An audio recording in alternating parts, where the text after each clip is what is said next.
A few weeks ago, Alistair McFerrin announced on Twitter that he would like to buy New World from Amazon for $25 million. Now, there has been another somewhat mysterious tweet from him that hints at a possible rescue of the game. Let's jump straight into the first piece of news about New World and McFerrin's latest statement. On January 31st, he explained that he had signed an NDA with a company and would therefore no longer comment publicly on the topic. He did not reveal which company it was. However, all discussions about the company and the future of potential games are now supposed to take place confidentially. That's exactly what an NDA stipulates, that both sides remain silent about possible negotiations. What will ultimately come of this remains to be seen. To conclude, the CFO of Facepunch added, "Keep your hopes up, but don't have expectations that are too high." Since McFerrin did not name the company involved in the negotiations, speculation naturally began. The most logical assumption here actually points to Amazon Games and New World. After all, as recently as January 15th, he had publicly submitted an official purchase offer to Amazon via Twitter, stating that he wanted to acquire the game for $25 million. He summed it up briefly with the words, "Games should never die."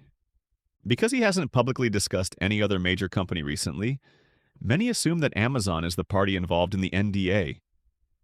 As the chief financial officer of Facepunch, the company behind games like Rust and Garry's Mod, he would theoretically have both the financial means and the experience with online games to ensure the continuation of New World. However, he himself doesn't seem entirely convinced, and it would be a relatively big risk for Amazon to hand New World over to another company. If the game were to become successful there after all, that would naturally reflect negatively on Amazon. And if the game were to flop completely afterward, Amazon might also be blamed. One could always point to reasons such as a weak foundation or issues during the handover. And if we're being honest, $25 million is a nice offer, but for a company like Amazon, with total revenue of $575 billion in 2024 alone, that amount is basically pocket change. For players, however, this would of course be great news. But even in the event of a purchase, that doesn't automatically mean that New World would receive new content afterward.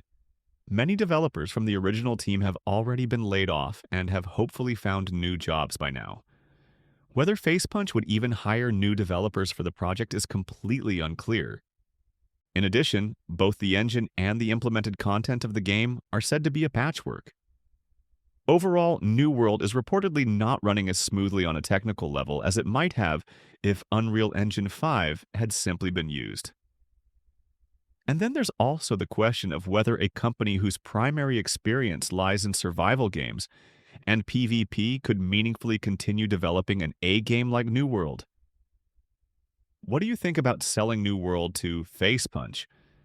Would you like to see it developed further in a World of Warcraft direction? Should it simply remain in its current state?